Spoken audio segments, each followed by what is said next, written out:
So listen, man, this guest of ours is a very unique politician, huh? He is. For 20 years.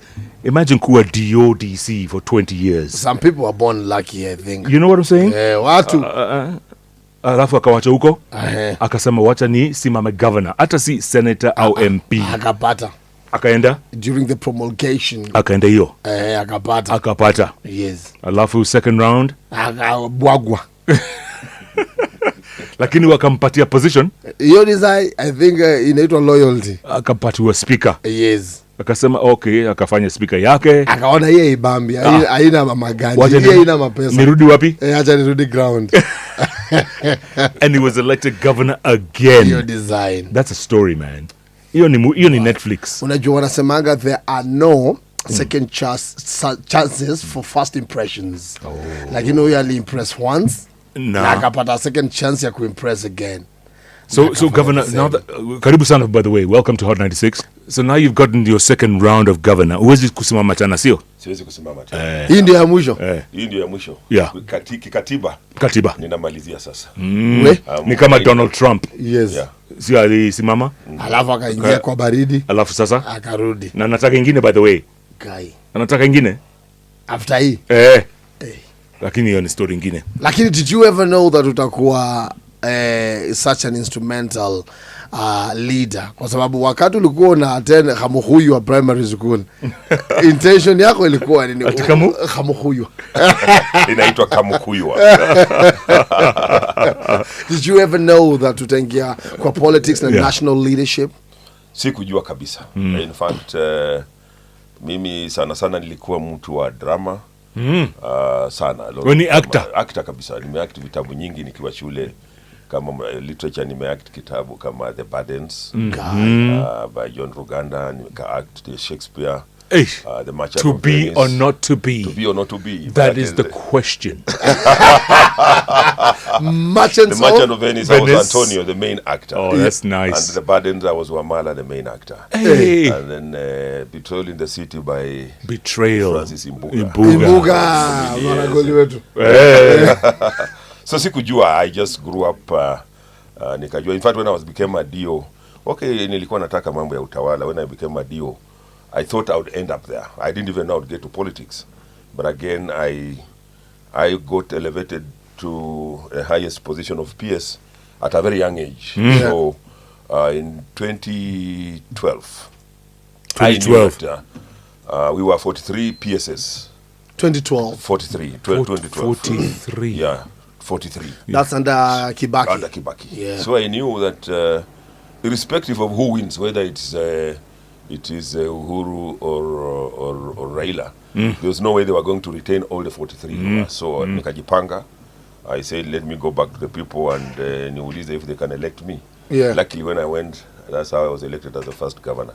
But my dream then earlier on was to become a member of parliament after I retire. Yeah. Because I became a PS at the age of about 46, which was very young. Oh. Yeah. 46 kukua PS is very young. Yes. Which PS?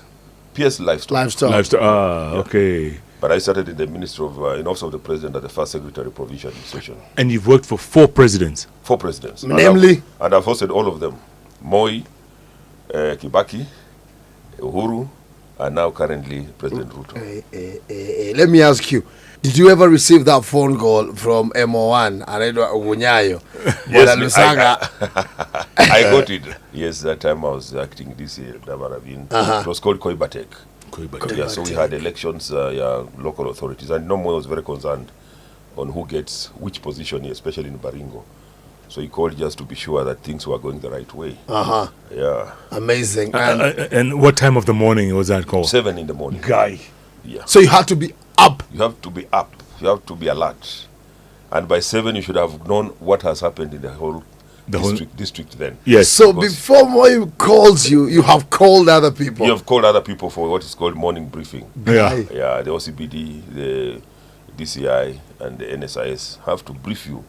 Yeah. And you don't know if he's going to call. You don't know if he's going to call. You must just be ready. Yes. Anytime he can call and ask you, Habari ya huku. And especially when you worked in Baringo, you had to be alert. You had to be on top of things because you also had other informers who then tell him this is what's happening. So You had to be on top of things. Lusaka. What if he poses a question and then unakuwa ill prepared? Yeah, huna answer. What was the repercussion? The worst is just to go home. Unapelekwa northeastern. Unapelekwa northeastern. Kula joto kule. Then you will be remembered maybe one time when he has forgotten. And most time you had to listen to the news. Because there was no internet. Yeah, there was no WhatsApp. Yeah. There was no TikTok. So they would just say, Rais Moi amefanya mabadiliko yafuatayo. Bla bla bla bla bla bla bla. Huyo amehamishwa, fulani amekuwa teuliwa kuwa mkuu. And sometimes they don't even consult you. Like when I was promoted, I was called when I was promoted from being a DC Moranga to the first secretary of provincial administration, which was higher than provincial commissioner. I was coming from home, and then a media guy called me and said, wow, we've just received something from State House, and we can see your name here being appointed secretary of provincial administration. It's a new position. It's like the deputy PS with Kimemia and with Francis Kimemia. You remember the time President Kibaki named half cabinet? Yeah, he named about 12 people. Correct. I was among them, among those who were named. So sometimes they don't consult you. You just, even when I was made a PS, I was just in the office of the president. I saw something running down. Media told me, just working news in 1 minute. We just received something from State House. You are now a PS. So is it true that some of your colleagues, when they are sacked, bodyguards, dereva, gari zinasimamishwa? Yes. Unaambiwa wewe bendera inatolewa. I witnessed. That time I was a DO in Muhoroni. Then we had a minister called Onyango Midika. Oh yeah, Onyango Midika. For regional development. Yes. So they sent me to go and check on his gate because it was alleged that his gate had Ford Kenya colors. So I went and confirmed, and at that time I was trying to be on both sides, both Nyayo and Ford Kenya. So when I checked and confirmed that yes, his gate is Ford Kenya colors. He was coming to attend a funeral of late Ogada. He was a professor. Reaching Naivasha, he found a roadblock, and they just announced that he had been dropped. So they stopped the vehicle, removed the flag, and left him there. He attended the funeral. He came by a Kamba bus. Akamba. I remember Akamba. No. Yes. He found when the funeral was over. He came by a Kamba. The vehicle was taken back to Nairobi. So it happens. What? Yes, it used to happen. It's just like that. Yeah. Things change. Wejipange. And sometimes you go down there, you're in the office, then the driver tells you, afande, sijui kama nimesikia vizuri. He doesn't know how to break the news. Yes. Sijui kama he's being polite. Yeah, polite. Ni kama kuna changes. Well, then he breaks the news, then, he's told they have withdrawn all the drivers and the security. So, unaachwa pale. Nikubaya. But tell me, okay, so you decided to run for governor. It was ambitious, but you see, having served as a district commissioner, now it was easier for me to serve as a governor. So it was ambitious, but I had also really done quite a bit for our people when I was a PS. We had a program in the midst of livestock which involved giving out dairy cows. So I gave out quite a number of dairy cows to the women groups. In fact, they used to call me PS Wangombe. They didn't say PS Ngombe, lakini PS Wangombe kwa sababu nilikuwa nawapatia ngombe. So that really endeared me to the people, especially the women, the youth, and I had also started tournaments, football tournaments, to engage the youth. So it was very easy for me to go there then as a first governor. How was that first term? It was a bit challenging. It was very tricky because that time we were not on the same political side with the then senator, the current speaker, Mr. Wetangula. He was in Ford Kenya. Waroma. He was in Ford Kenya. I was in New Ford Kenya. That time with Eugene Wamalwa. So in the county assembly, I didn't have the majority until midway, when I would have the leader of majority prosecute my agenda. Then he's the first one to oppose on the floor of the house because he was in opposition. So it was a bit challenging, very difficult, but I'm happy that I was able to put up the structures, the flag, the county seal, the county anthem, and all the other structures that we managed to put in place, of course, in terms of the architecture of the then devolved system. Then, of course, get the cabinet, get the county public service board, Then I embarked on infrastructure development, the roads now, agriculture. I did quite a lot during my first term. That first class, Mulikuwa, was it nervous? Was it, I mean, Was it We challenging? it was challenging, but it was very exciting. I remember when we went to meet, the first time we met in Naivasha, and President Kibaki came, we gave ourselves titles, His Excellency, we gave ourselves flags, we gave ourselves whole bunch of things, and we said that they will remove what they can take, but we shall remain. But interestingly, life is, I have learned quite a lot in this space of leadership. That time, the then Senator for Nandi sang, went to court to challenge Governor Sasa. Governor Sasa Nandi. governor. He went to court to challenge the use of flags by governors. And as we were saying, in fact, the governor should have 2 flags, one for the county and another one for the national government, for the nation. Yes. Because when you are in your county, then you can use the county flag. But when you are going to, say, you're traversing the country, we put on the national flag, because you are now, it's one Kenya and 47 counties. He actually went to court, and court ruled that we use only the county flag then. Then he ends up being a governor himself. Then we asked him, now friend,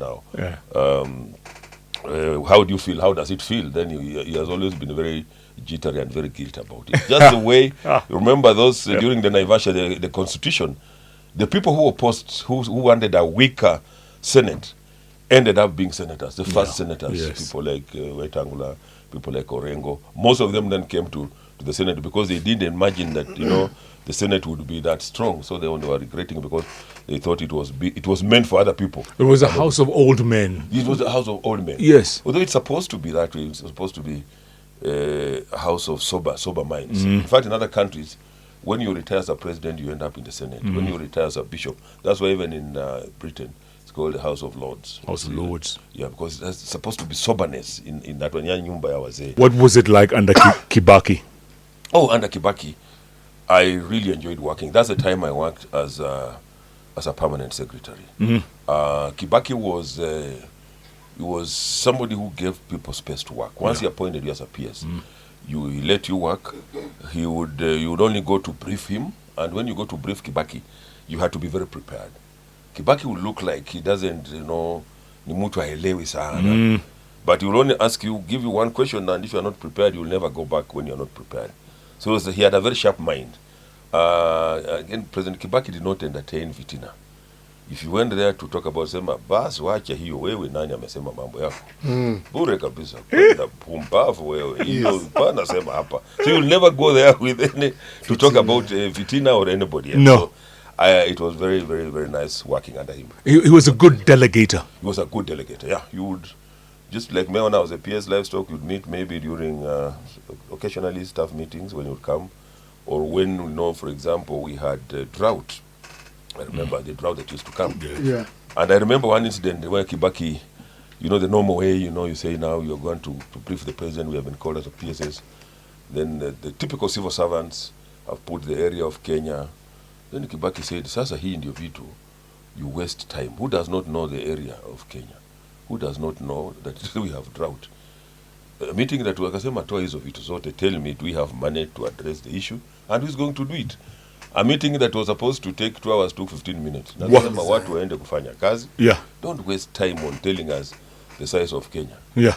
The population. The typical, yes, civil servant. Area size, area size, copy and paste. Correct. So he was very thorough, and he wanted results. He didn't want story mingi. And did he give his people a chance and the space to work? Yes. And execute their mandate? He gave the chance, because I remember one time we were going to Mombasa. Then normally the ministers are the ones who would brief. Remember that time the ministers were elected, they were politicians. So the ones who would brief him in normal circumstances. But we had a PS, a colleague who was very overzealous. He went there to brief him. Akamuuliza, sasa hii show tumeona ng'ombe Nakuru, na hii tunaenda Mombasa, what is the difference? Which ng'ombe are we going to see? Is it any different? The guy now was stuck. So he came back and had to change the program. We told him, who told you to go to brief the president? This is the minister who does it. Yes. So that is Kibaki for you. Cabinet secretaries release, even the ones by DCI on the Mwiki violence, it's Itumbi who writes them. What does that make you feel when there are allegations from former deputy president indicating that all these appointees zinatoka kutoka blogger? It's not right to say that all those statements are. Why didn't they say when they were there? Why saying that? So I think, but again, the style of management is also different. But I don't think that all that is done by, say, Itumbi and that kind of thing. These are politics that are now going on, current politics. Yes. Okay, from Kibaki to Uhuru, how different was that? Because I remember during the campaigns, we would with the current president, we would be up by 7. Yes. Mnakubaliana mtaenda saa moja. Anakuja saa 8. Mmepiga maralis karibu 6. Unye. Anasema niseme nini yenye hamjasema niseme. Mutadu. Mimi ndio president. Yeah, so but he was a good person. Yes. A very good person at heart. Good heart. But very with a hot temper. Yes. Alikuwa anaweza kupeleka mbio sana. Haraka kabisa. Akikasirika ni hiyo macho. Hiyo macho. Hiyo macho, I had his wrath. You know, that time I worked with him as a speaker. He was very, very, he can be rough. Can be very, very rough. Macho hiyo nyekundu. Akikuangalia hivi. Kama yako. I remember the time tulikuwa na mjadala kwa bunge, the Senate, about revenue. Hii mambo ya revenue sharing, and it was very hot. So I told him this thing is extremely hot. No county is going to lose money. I remember that time it fell about 11 times. So when it went through, akanipigia akaniambia, wewe utajua, nikamwambia excellence, akaniambia, don't call me excellence, utajua Kenya hii wewe, kama wewe pitisha what you want, you are the president, pass what His Excellency, I'm so sorry, but I was only the speaker. I said, wewe utajua mimi nimekaa Kenya hii. Yes.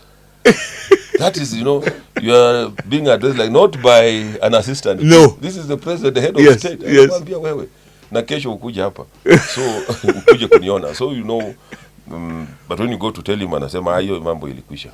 And he forgets it. And life goes on. Yeah. So tukatoka kwa Unya, alafu tukakuja sasa kwa Kasongo. The current president is my friend. He's your friend. He's my friend. He means well for the country, and he's a hands-on. I worked very closely with him when I was speaker, and he was the deputy president. He's a hands-on man. He reads a lot. He is keen on details, and he will follow up on what he has told you to do. So, lakini hata yeye halalagi. Yeah, he works. He works hard. Anamka saa 10. Yeah. Okay. He works very hard. But do you trust him on his word? Yes. Unajua, that's a bone of contention. No. You see the problem. Ukiharakisha mtu sana, you know, unaweza hata kumchanganyisha. I think people are taking too fast. You know, a lot of the things. You know, like by the way, Rigiji was my classmate. Oh. Yes, at the University of Nairobi. Oh. We played the same day, 16th as Dios. Then he fell off somewhere. So, like he said, when they took over, the economy was not doing very well. And therefore, you know, the president has had, you know, when he tries to fix this comes up, when he tries to do this. And you see, when you win in an election that is closely contested, you know, it means you have almost half opposition also. That's why this broad-based, you know, when now it came in, you find that things may start stabilizing. That's exactly what also happened during the Uhuru-Ruto handshake. That time I was a speaker, the Senate was not, you could not sit, it was ungovernable. And there were protests all over, and until when the handshake came in, then the country just cooled down. Even the Senate and even National Assembly, things now stabilized. So I think, And with Baba's presence now, a lot of people see Baba as a traitor. No, give it to Baba. Baba has survived in 4 governments. In fact, he's a genius. When we rated, he survived, but the people that support him are hurting. Na yeye amewawacha mataani. Mataani wapi? Wapi mataani, amewacha mataani wapi? Wasa wanateta bana. You see, unaona, give it to Baba. As a leader, you lead, and when you tell your people, let us go in this direction, you go in that direction. Even in the Bible, they were not using everybody. You know, God used Moses, he used Joshua. You have to have a leader. and give it to Baba. When he tells his people, for example, his followers, and he has a big following, let us go in this direction, they follow. And that's why I am a very strong proponent of, this business of the winner takes it all must be addressed. Because, and I gave this example, look at the last election. The difference was about 255,000 votes. And of course, the difference was created by Bungoma, where I come from. I campaigned so hard for the current president. So that is 6 million, 7 million difference, Karibu 200. That is a very strong constituency that also voted. So if you just ignore them, and that's why the issue of shares was becoming a bit irritating to some people, some communities who are saying, we pay taxes, so why should we be excluded? Because we made a choice to vote for, not to vote for the current president, but to vote for our leader. So now when their leader says, okay, in terms of we have now, let's work together. Because that's why I see, because they also pay the broad-based government now. Some people have also been appointed into the same government. So you can't say people have been left. There are people who have also been appointed into government. They are serving Kenya. So they also feel a bit included, what we call inclusivity in this kind of in the arrangement. Of course, you remember that concept was in BBI. Yeah. Remember the BBI? BBI, yes. But it's the highest time, and I think it's even in the talks. What were they called? NATGO or something? NATGO, where they are saying, let us have, for example, the official opposition, because you see, you can imagine if you lose an election with 6 million people and you just disappear. What happens? You are a leader, or in your own right. You can't just disappear like that. They should give you you should maybe get into the official opposition seat. It's only fair. It's only fair that you lead from the opposition, and then let the others lead from the opposition. Let's talk about Luhya politics and the Luhya nation. Yeah. You people are divided. Let's face it. A lot. And you Kuna see, wapapa Roma, kuna wama DVD, kuna Oparanya, and then kuna huyu mwingine anaitwa Eugene, alafu kuna Lusaka. and then unajua Lusaka. Usisahau Natembea. Bado anatembea sana. And then kuna huyu kijana mdogo rika yangu anaitwa Malala. Hiyo design. And then you are so divided. Western is the most democratic region. Oh, come on. I think most confused. Not confusion. Why are you calling it confusion? Because you always have your votes divided. Yes. You can never agree on who you're backing. Yes. There's always war. Can I give you an example? Hata wakati ulikuwa unavai first time gubernatorial seat, Wetangula alikuwa happy na mtu. And he was fighting you. Yes, he fought me because he believed, it was his democratic right, because I was not in his party. And that's why he fought me. But you can't say that Luhyas, remember, there was a time Wamalwa Kijana mobilized the whole of Western. Yes, and he was unique. That was them. He was unique. That's what I'm telling you. Yes, he was a Luhya. Although he was unique, but he was a Luhya. So you can't say we are confused or it has I'm just giving you one example, Wamalwa Kijana. And even that time, before Wamalwa Kijana, it takes a bit of time. I'll give you the reason why this may be happening. We had Masinde Muliro. Remember, Masinde Muliro also was acceptable in the whole of Western. Yeah. What we need to do, and then it took time for Wamalwa Kijana to come. What we need to do is to have what we call succession management. What happens? Even now, if you go to say, Nyanza, if without Raila, who takes over? Well, you see, who takes over? The succession plan. So, even as when Masinde Muliro went, it took a bit of time for Wamalwa Kijana to come, to mobilize people, to be accepted across. And you see, in Western also, we have 18 Luhya sub-tribes, okay? Yeah. Form about 6.8 million people. Then we have the Sabots, who are calling it in Mount Elgon. Then we have the Tesos, who are both in Busia and in Bungoma. So it's generally a cosmopolitan region. And why can't you unite? We are now in that process. As I talk to you now, you see, I was the only governor elected on a Kenya Kwanza ticket. That was for the Kenya. Juzi 2022. The rest were on Azimio. Correct. But after the elections, we have started as governors. We are now working together, except we are trying to bring in the Trans Nzoia one. We will also... Natembea. Natembe, I'll talk to him. Natembe I was his boss. I was his senior. I actually handed over Moranga to Natembe when I was coming to office of the president. To say somebody I can talk to. we don't want to dismiss him. We want to listen to what he's also saying, because if you are talking about inclusivity, sit down and even listen to a divergent opinion. Somebody might be making noise there. He may have a point. Let's listen to him. So as we speak as governors, we have we meet every month just to try and look at how we can promote our people, how we can bring our people together, what are their economic interests, what are our political interests. So once we are all now settled, we can now sit down and say, how do we then move forward? Lakini 2027 Simbali ati Si once you are mbali. settled, muta settle lini 2030. Tumeanza kusettle. So question Hamwezi- is, right hamwezi- now tukiambiwa tunaenda kwa debe, wewe kama governor Ken, who will you back? Politics is about Numbers. game of numbers. Game of numbers. As we speak now, Bukusus are the majority in Western Kenya. And he has also been in politics for a long time. So Baba Waroma is there, and he's also my party leader. By the way, I'm the deputy party leader of Ford Kenya, just for the record. Oh, Yes, I'm a serious person. But you know, he had to dissolve his party, New Ford the Kenya. New Ford Kenya, Yes. which was one of his most biting political decisions. correct. Yes, it was a very difficult decision. And he but refused to fold the party. Aliambiwa na president. Juzi. Si kama ma DVD. Yes. Ma DVD Kunja. ALC imeenda. alikunja. So unasema Papa Roma right now yeye ndio anaweza kuwa flag bearer. Ndiye Kingpin. Yes, inaweza kuwa flag bearer. Ukiangalia, he has even been having meetings. He has been calling members of parliament, members of the county assemblies, and he's gaining ground kule chini. So eventually, you see, we cannot all be leaders at the same time. Na rafiki yangu Atwoli, is he still a factor? Actually, as an elder, we must also have some wazee to advise.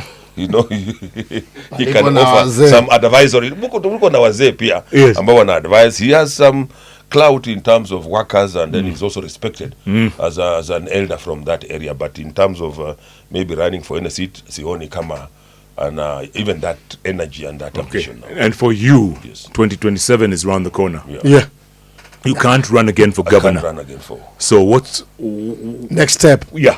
My next step is, of course, to go to the national government. I'm going to lead a very serious campaign in Western when the time comes, so that we form government. What does that mean? Are you running for president? I'm not running for president. I will support the president who will win the elections. I'm not running for president, of course. President Sisi, kama ni Quran, niyo 2032. So you're supporting the next president? Yes. Na kama huu wa one term utamsupport? Hapana, which one term? Tuambie.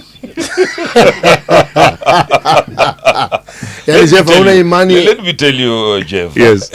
I have also been around. I think we might be age mates. Yes. The politics of this country. Yes. Look at 2002. Kibaki. Kibaki won with a landslide. Yeah? When Nak came and there was that wave. Yes. In 2007, irrespective of what he had done, Yeah. Kibaki, we had issues. Alibwagwa. In 2007. Yeah. Yeah. Ripoti nasema alibwagwa. But we go by who was declared the president. Yes. Kama alibwakwa, hiyo ni rumors and Yes. stories. I don't want to be part and parcel of the rumor mongering. Yes. But I was saying, the point I'm making, 2007 we had challenges. Yes. Then 2013, Ruto, they won the elections. Remember 2017, we had issues. The elections were null. In fact, we went to elections twice. Yeah. 2022, of course, Ruto won the elections. I know that 2027, it will be a bit challenging, but he will win the election. Do you know something that we don't? Yeah. I don't know. That's the political pattern. Have you ever heard of people called Gen Zs? I know them very well. I have them in Bungoma. Do you have a Gen Z in your household? Yes, I do. They even visited me. One is here. One is here. They visited me and we had a conversation. Yes. The Gen Z have a point. You just need to listen to them, address their concerns. They are Kenyans, and what they are saying is also genuine. So I'm just giving you the political part. By the way, I'm also a political scientist. That's what I did, political science and history.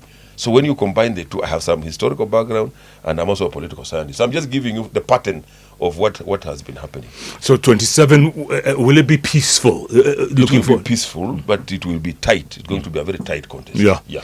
And your former colleague, Riggy G, is he the biggest competition right now? Is he the biggest force right now? Where? In the country? Against. No, it can't. Maybe in Murima. Only Murima. Only Murima, I don't know. But in the whole country, he still has issues, you know. Some of the things he's saying, you know, are things that maybe he should have said when he was there. When he was inside. When he was inside. Because you see now, you can't stay with a wife for 20 years, you have children, then you go and say this or this wife even...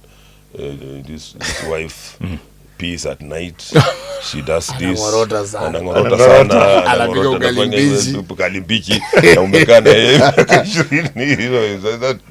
that's not right. And also, allow me to say something, because during our time, and you've seen my record as a career civil servant, and I've handled that. There was a time I was the secretary of National Security Council called NSAC. There's something called the oath of secrecy, which you swear when you get into public service and which you also sign when you leave public service. And you can never speak. You can never speak because there are things that come to you by virtue of the office that you hold. So you cannot go out there and talk about those things. That is the ethics of, you know, public service. So he's broken the ethics. Yeah, they're breaking the ethics. Is unfortunate because some of those things you must. You take them to your grave, yes, or you die with them. Hey. Yes, kuna vitu ambayo you see, this country is bigger than anybody else. This country needs peace.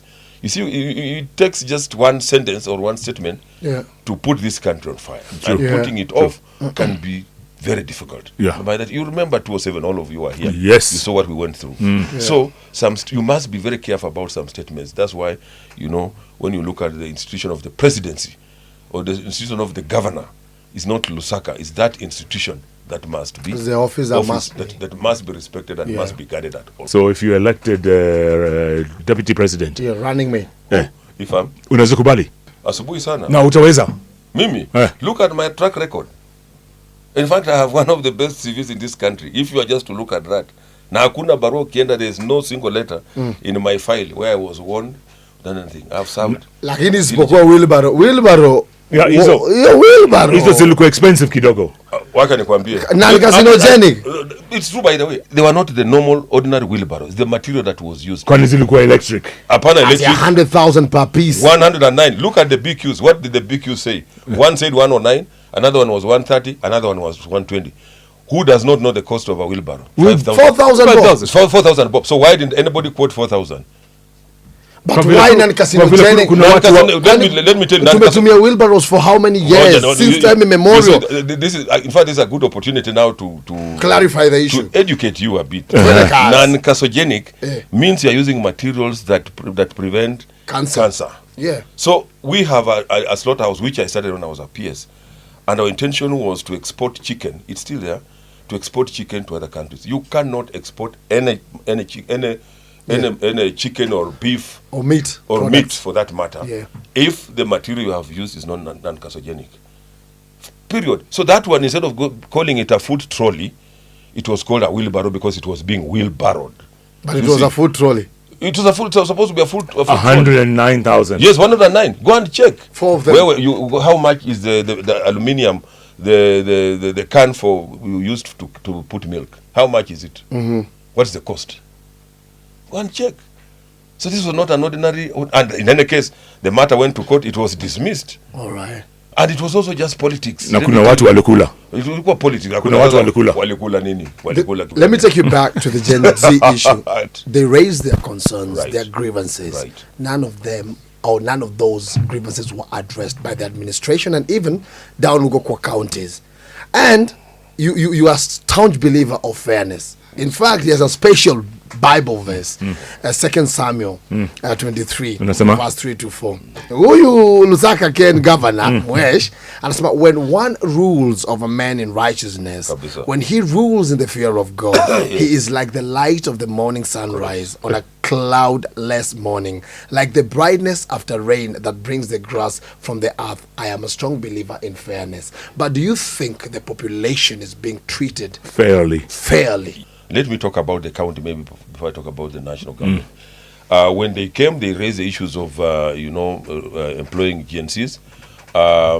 In the recent recruitment that we have done, GNCs have recruited my solicitor is a GNC. The boards that we have filled in Kimilili and Bungoma, 3/4 are GNCs. The other issues that they raised about tender, again, we have also addressed them. And even now at the national level, I think the issues that were addressed, which the national government is looking at. And if you look at, for example, even the conversation that was there, what is it called? In the NADCO. NADCO. Yeah, NADCO. Some of the issues that the agencies were raising are also there and they are being addressed. And even that time, you remember, when they complained about, the appointments, one of the ministers was appointed then for water, was a agency. Yes. So the issues are being addressed, but you can't address all of them at a go. But at least there is willingness to address the issues that they raised. Governor, you have 1 minute. Talk to your people in Bungoma right now. What do you tell them? I want to tell the people of Bungoma that we are on course. This is midterm. I'm determined to complete all the projects that I promised to do. Right now, this financial year, like I've mentioned, I have 4 flagship projects. One is to complete the Naitiri Brigadier Road, which is, as we talk, the contractors on site. I'm putting up a modern market on Kamkuya Market, which is ongoing. It's going to be a very good market. I'm putting up a modern bus park in Kandui, which is also going to be a game changer in that region. Then I'm completing phase 1 of the high altitude training center in Mount Elgon, Chemoge, a place called Chemoge in Kapsokwany. Mount Elgon has also produced very talented athletes. So that I started that during my first term and I want to complete it.